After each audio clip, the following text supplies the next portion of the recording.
You are very social today. This is awesome. Why don't we go ahead and stand together? We're going to open our service singing, O Lord, how majestic is your name in all the earth.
This morning, as our custom, we remind you to fill out, please, the registration card, and note on the back of it is a place for praises or prayer requests. If you have something you'd like to share with us about that, I'd appreciate it. But we would appreciate it if you would fill out the registration card. This morning, we're going to have two offerings. Right after, I think right after I sit down, we'll have a deacon's offering. So I'd like to pray for that. If you'd pray with me, please. Dear Heavenly Father, I want to thank you for the security that we have in knowing that you are sovereign over all things in life. And that also that you've provided everything we need and have taught us through your word that we are to be open-handed with what you've given us to be able to share with others in their need. In Christ's name, amen.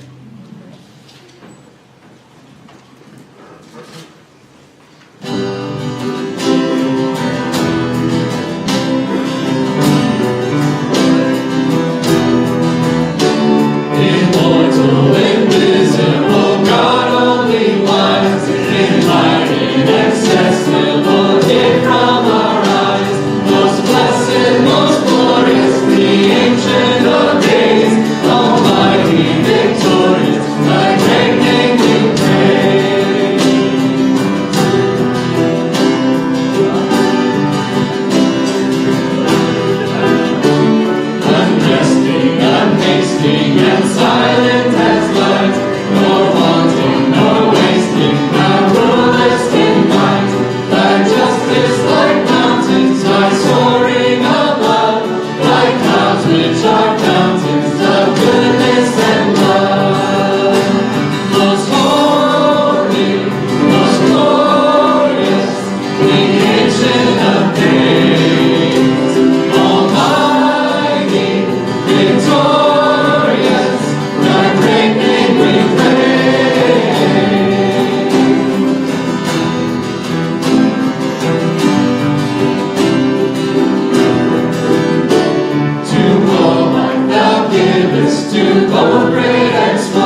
Honduras with the Christian Medical and Dental Association.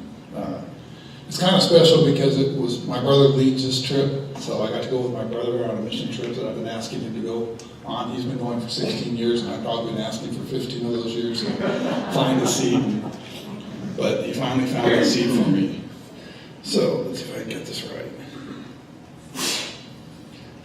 We flew out Saturday morning at 1 a.m. Why international flights go out at 1 a.m., I do not know, but we flew from San Francisco to San Salvador in El Salvador, and then we took a connecting flight, which is the dotted line coming down, up to San Pedro Sula.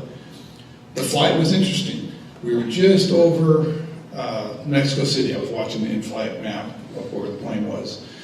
And the attendant comes on, flight attendant, and says, if there happens to be a doctor on the plane, would you please come and assist us if you would?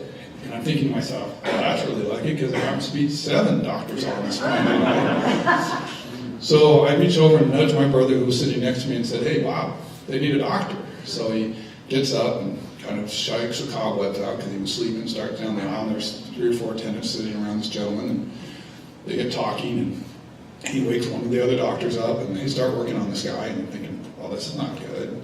So they give him oxygen, and so later when he comes back, well, then there's a bunch of flurry, about 4 rows in front of them, and people moving and quickly, and couldn't figure out what's going on. So about half an hour after they get everything settled down, he comes back and says, so what did you have? He said, we had a 56-year-old male with chest pains radiating down the arm. You know, we gave him, they had nitro and oxygen. I said, so what was the other thing? He said, well, I was working on the man, and he said, I hear, we have a female unresponsive.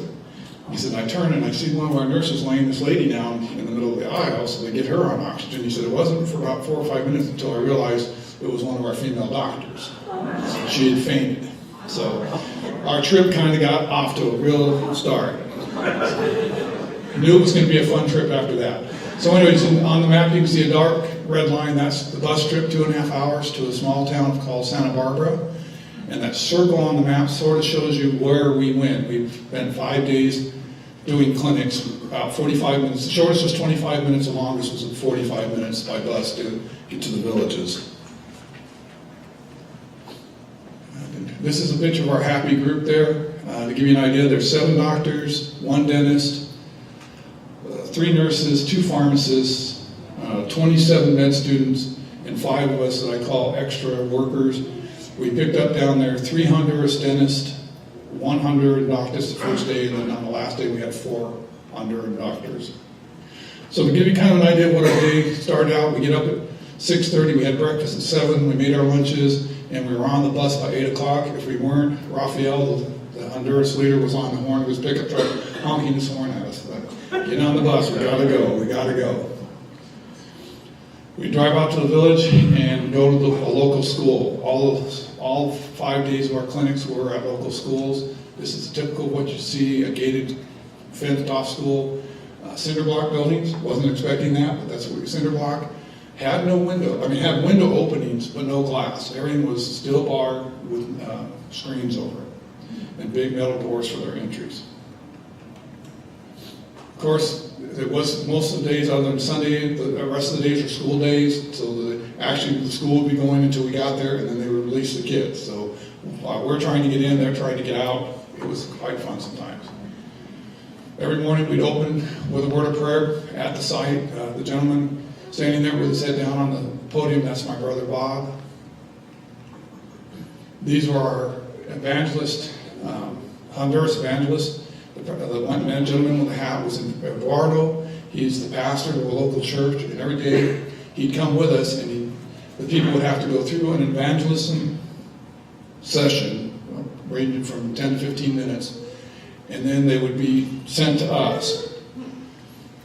This, you can barely see it, but that's him doing his evangelism. A lot of it was out underneath the trees. We'd move chairs out for him. Then they would go to triage, and this is where they would have their temperatures taken, pulse, oxygen level, blood pressure, and major complaint, so we know what they were dealing with. Okay, this is the kids were entertained by our kids program. That's Katie in the middle. She's surrounded, if you can see it in their hands, they have their tennis balls.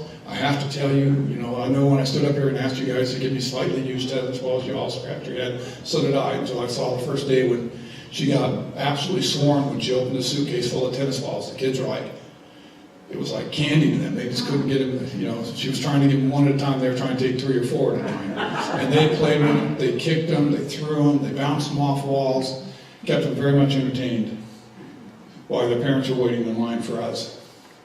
So after they would finish that, they had a choice, or they could go 3 different places for services. There was medical, dental, and eyeglasses. This is a picture of medical.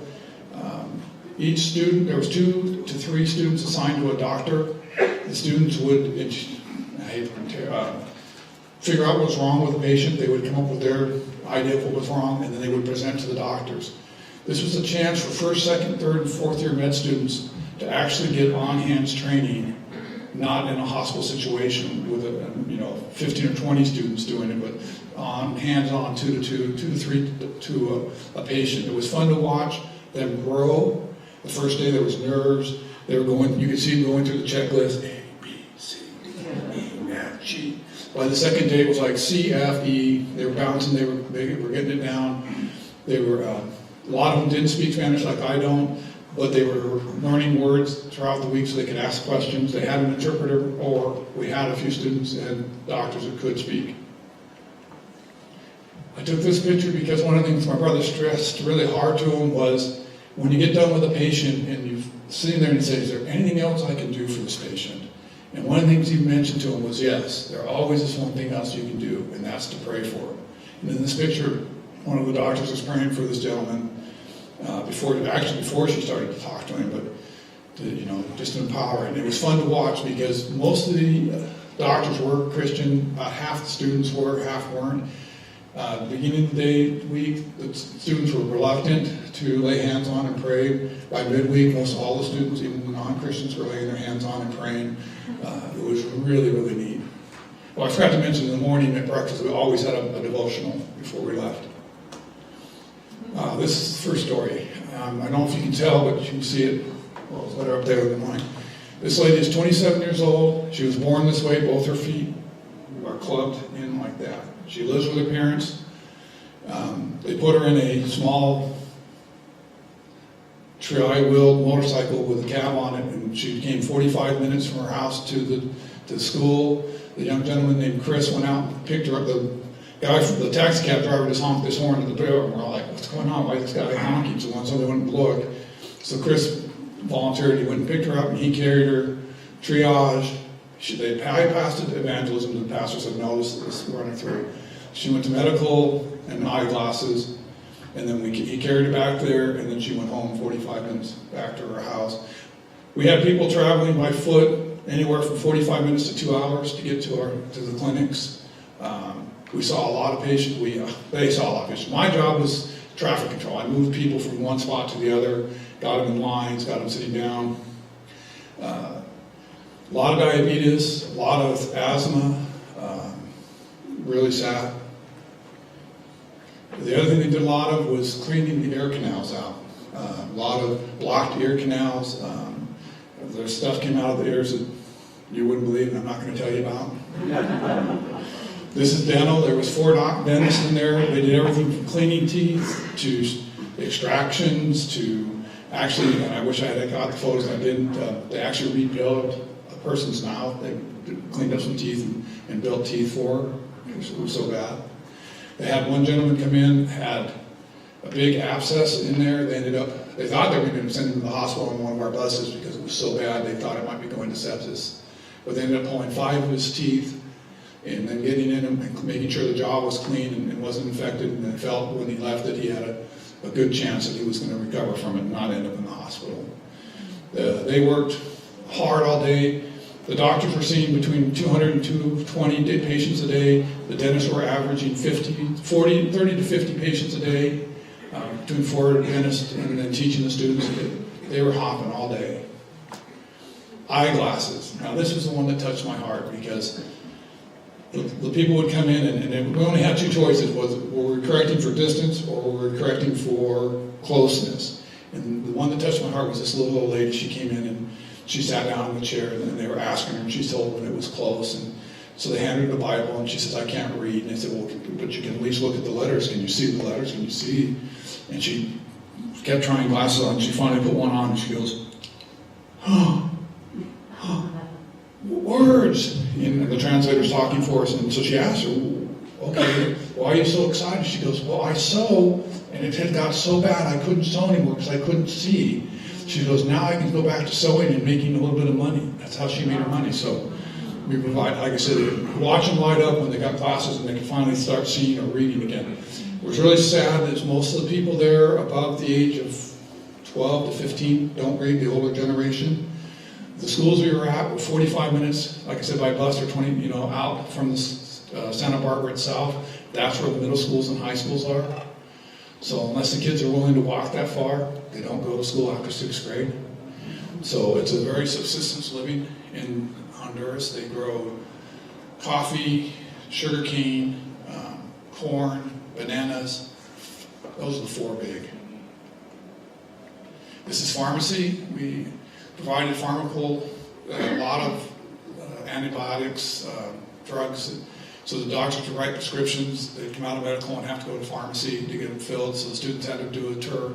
Each student did 2 days in medical, 2 days in pharmacy, a day in triage, and half days in dental, eyeglasses, and kids care. And this is the last photo. This is just to give you an idea of what the mountainside look around us. This is standing at the first school looking out to the west, actually to the east. Honduras is a third world nation. It was interesting to see people live at the subsistence level. I mean, they don't work, they don't eat. But it was heartfelt. Like I said, it was to watch the kids, the medical students, I call them kids, and they're not kids. I mean, they're 24, 25, 26. A lot of them are in debt to over $250,000 in student loans to get through their medical school career. So you can't call them kids. But anyways, young adults just blossom, and the doctors nurturing them on. So luckily, we got done at the end of 5 days. We saw 1,610 patients all total for the 5 days. So average about 325 a day. We'd get home usually around 5 o'clock at night. Dinner was at 7. I don't think anybody wasn't in bed by 9 because you knew the next day it was going to be all over again. Wednesday we had a day of rest. Some of the students, 31 of us went to Copan, which was a 4-hour bus trip to see the Mayan ruins, which was really beautiful. And then we came back and then did our clinic on Thursday, Friday. We flew out Saturday, mid-evening, and got home early Sunday morning. Thank you. And before I forget, thank you for all your prayers. There was times there when the weather was 90 degrees and hot. We had one Thursday and Friday, it rained on us really hard. Came in, dumped, and left. So that was it. Dave, you're up. We're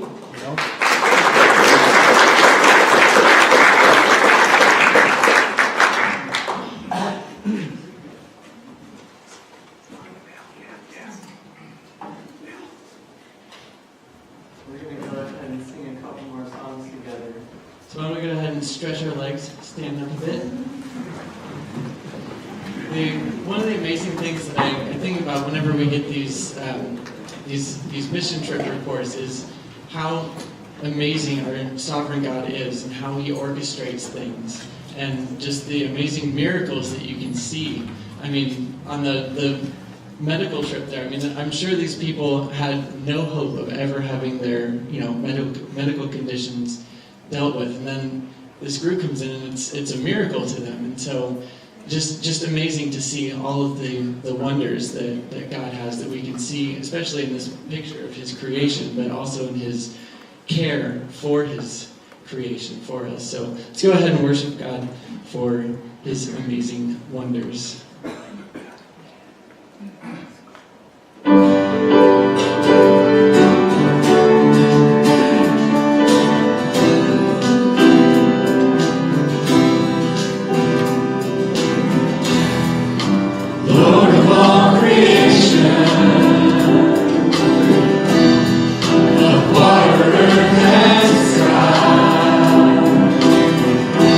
Heavens are your tabernacle.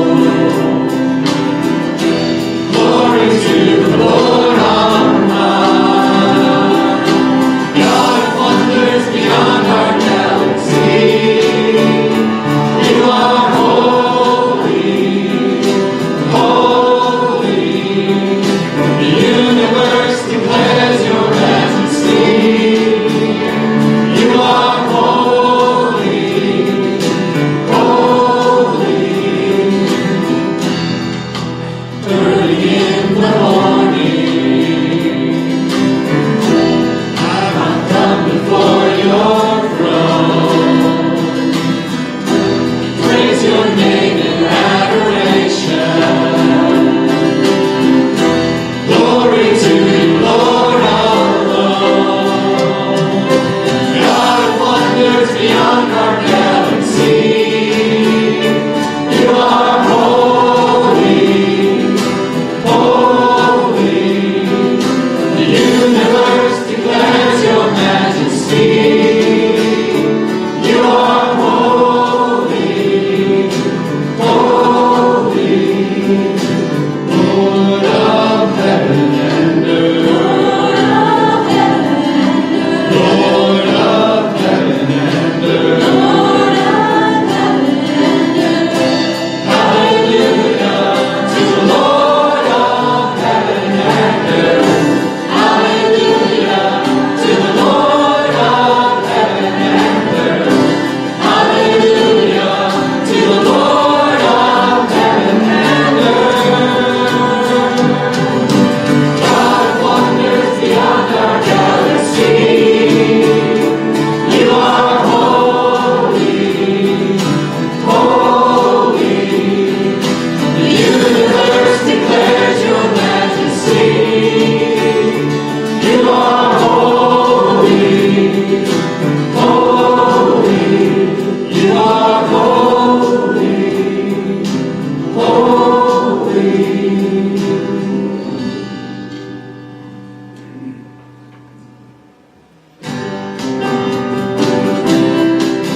may be seated.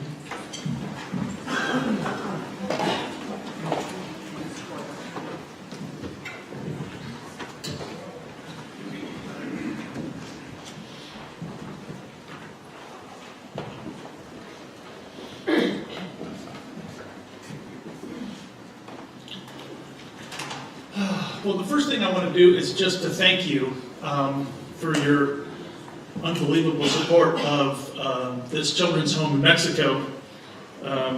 You are truly making a life-changing difference in their lives, and it's just amazing to think about where we started and where we are now. And I'll touch on that a little bit later. What did we do? We did a bunch of projects. This is DJ. They worked on they built a bodega, which is a giant storage shed. They were building shelves to try to get organized. There's kind of a lot of stuff everywhere, and we're constantly trying to reorganize and so that we can move forward. So we did that, and I'll go through the pictures in a little bit. We did water heaters, we did painting, we did just a bunch of different maintenance projects just to help things go smoother, more efficiently, just make things better, kind of like what you might do at your own house, just constantly trying to upgrade the facilities just so they work better. When we got there, the water heater in the kitchen had gone out, and they were washing dishes in cold water, which is not a lot of fun, as you might have known in your life. They were doing it every day, so we got them a new water heater there, and the ladies' restroom had a water heater, but it was not a good one. It was a tankless that Francis, who's one of the house parents, kept saying, caliente frio, caliente frio, caliente frio. It would go hot, it would get too hot, and then it would turn off, and it would just, so I'm sort of tired of fixing them, so we're yanking them off the wall all the time and putting in traditional tank water heaters, which are very simple. So we got hot water to the ladies' showers. They were very grateful for that. So just a little bit, got to play with the kids a little bit more this time, which was really cool. I was also blessed that my sister Kathleen, who lives in Southern California, and her son Ian and Ian's wife Haley were able to come with us. And this was very, very exciting for a couple of reasons. One is my sister's an artist, and she was able to paint them a big sign that you'll see in a little bit, which they were very, very excited about and really cool. And Ian and Haley go to a church in Huntington Beach, and he was so excited about his experience there that he actually called me Friday night. He had already met with his missions pastor, and their church is very interested in supporting us and actively going to go with them with their young married group. And I said, how many people are in your church? He goes, oh, only about 1,000. So they're not all coming, but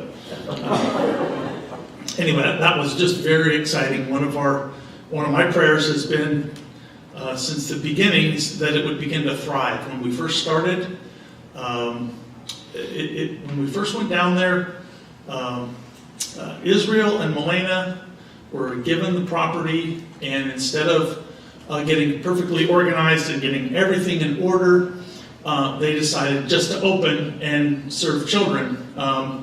And so when we first started working with them, since they had children, it's been challenging, and it's just my prayer was that it would thrive, that it would start to gel, and it's really starting to gel.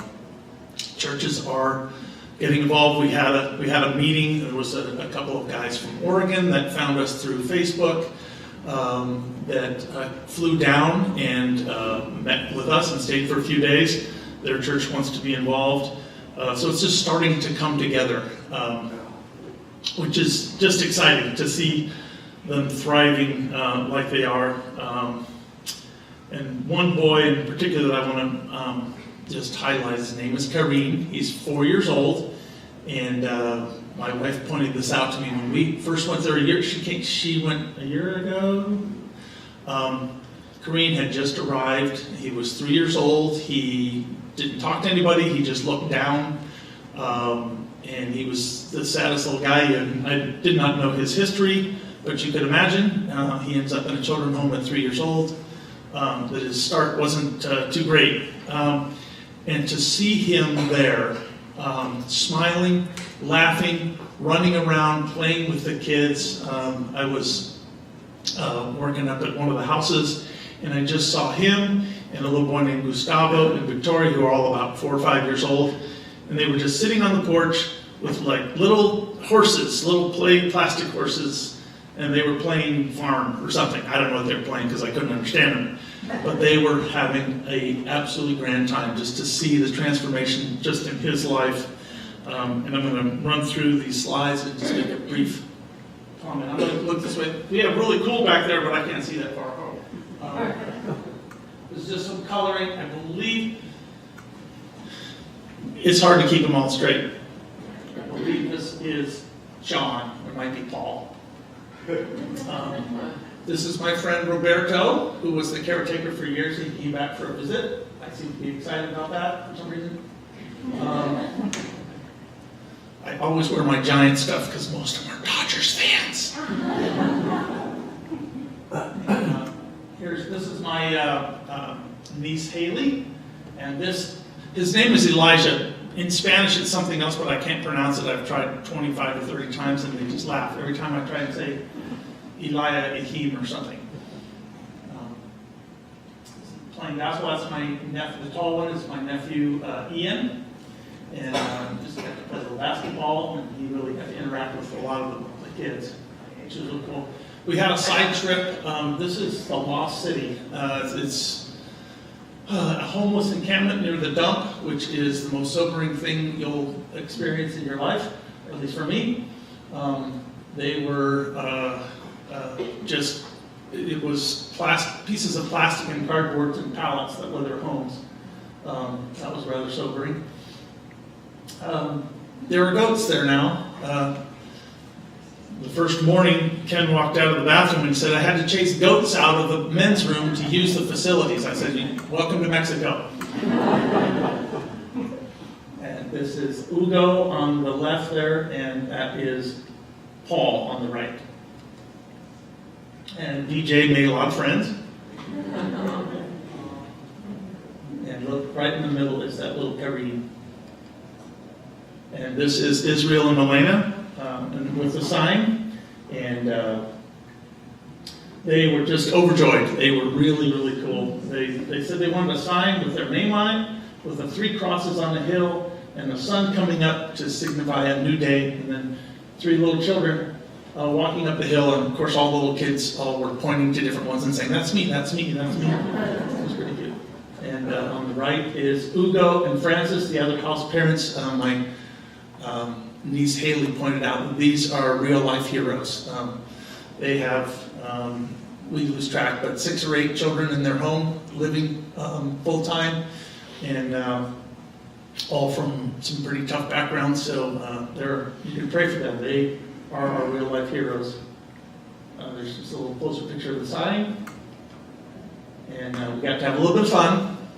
There's an old saying: "All work and no play makes Jack a dull boy."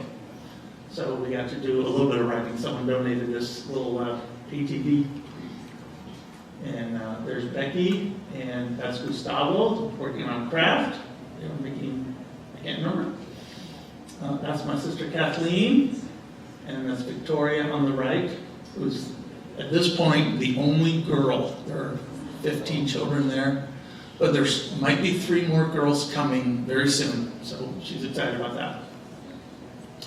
And here's some of the local beauty in Mexico. For those of you who don't know, that's my wife. Really, really good job. She's embarrassed and mad at me right now. And this is in Israel and Elena's house. In the living room in each home, someone has painted a mural. And this is the fruits of the Holy Spirit. They're in Spanish, of course, which, I mean, it's kind of crazy, but you can probably figure out what most of those are. That is all my family that came, so that was really, really exciting. And then here's a group shot of everyone that was there. Gary Trogman was on the trip. I just want to point that out. He somehow missed most of the pictures. I think he was up at the cross with his daughter. What? Yeah, we were walking up there. We'll Photoshop him in. This is just about everybody. With the new sign, they were all excited about that, so that was really cool. Dave's going to come up in a minute, but just in closing, I had a private moment with Israel just before we left, and he just wanted to, trying to remember exactly what he said, but he said he has never met most of you, but you are an incredible blessing. He just was overflowing with praise and thankfulness to God for each one of you, for your support. In the meeting that we had, he said that the day that they moved into their new home, and we were fortunate to be able to finish the first home and have them move in, he will never, ever forget that day, which just kind of gets me choked up a little bit. But anyway, again, thank you, and here's Dave.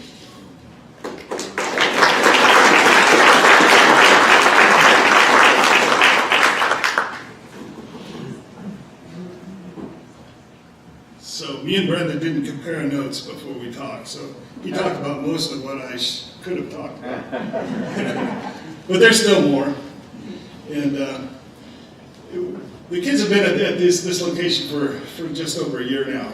And it's always changing, and there's something always happening. There's always teams coming in. They just finished the third house, which was a total blessing. And we're kind of trying to keep track, but there's no way we can do it because it just happens so fast, and the communication's not real good.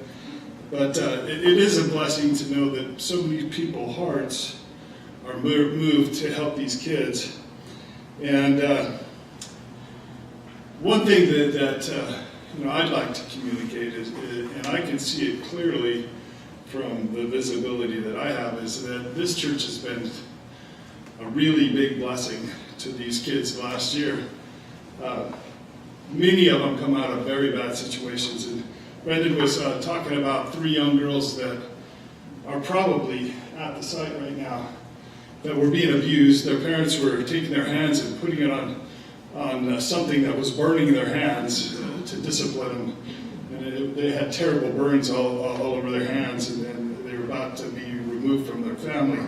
But they're most likely they're at the facility now. But the last year for these kids, we've been a big part of the roof over their head, the clothes on their back, the food on their table. They're getting the opportunity to go to school. And what I like the best is they're going to church regularly. They have a missionary there on site that's leading them in devotion and scripture memorization. They have another missionary there that's staying on the site that's coordinating the teams that are coming in from various locations, and they're coming from all over the place. Like I said, you just can't keep track right now because we had 2 teams actually stop by when we were there, which one team came in to just clean the place. And they come, I think it's twice a week. And they just show up and then start cleaning things and fixing things. And it's just kind of cool. They actually are based out of Takati. It's a rehab ministry. And these guys just come up and help out as much as they can. And then we had another team come in that was from a Calvary Bible church. And that was their first introduction to the site, so they can plan future trips to the site, and that's all great too. But there's still lots of work to be done. We're trying to get leases nailed down. We do have a 5-year lease in place, but we want to get a longer one. We'd like to actually have the landowner sign over the property to us, and that's the end goal. But there's been a lot of turmoil and a lot of bad history on this project, so we're waiting for the Lord's timing for that, and pray that He opens that door. We want them to thrive. We want to get full support right now. If something breaks, it stays broken, and until somebody comes along and fixes it. They don't have the extra $20 to go down and get PVC fittings if the water lines are running. They just turn them off until somebody does bring something. they don't run their big vans. They got these big vans to run around the kids and take them places, but they can't afford to put gas in them. And things are changing. I expect that the support level will rise, and we're trying to do everything we can to get all of that in place. And if you would pray that the Lord puts it on the hearts of people to do the adoption things with these kids, where they sponsor a child, that would be a good thing, or some way that the money comes in regularly, because all the other churches so far have been coming down, and they've been happy to do the building and then the repairs, but only very few people have done the recurring support like this church. So anyways, I want to say thank you. You guys have been such a blessing to these kids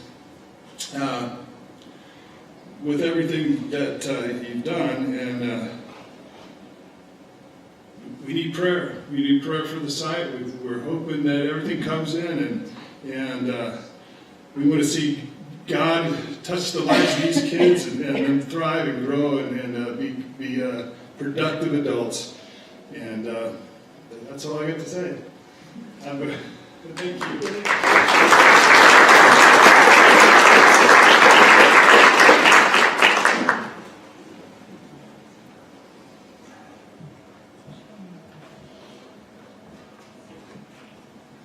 Well, I actually misplaced my notes somewhere. They're floating around here somewhere, so I'm just going to ramble for a few minutes, and then we'll close the service.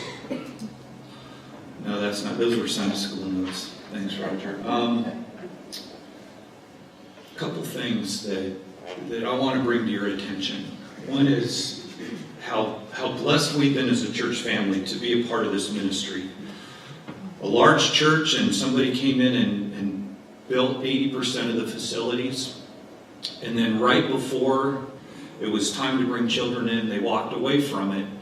And Israel, who's done children's homes before in Mexico, and his wife, they came in and they had no support, no church involvement. It was just them in a facility, and they wanted to bring children in, and God dropped them in our lap.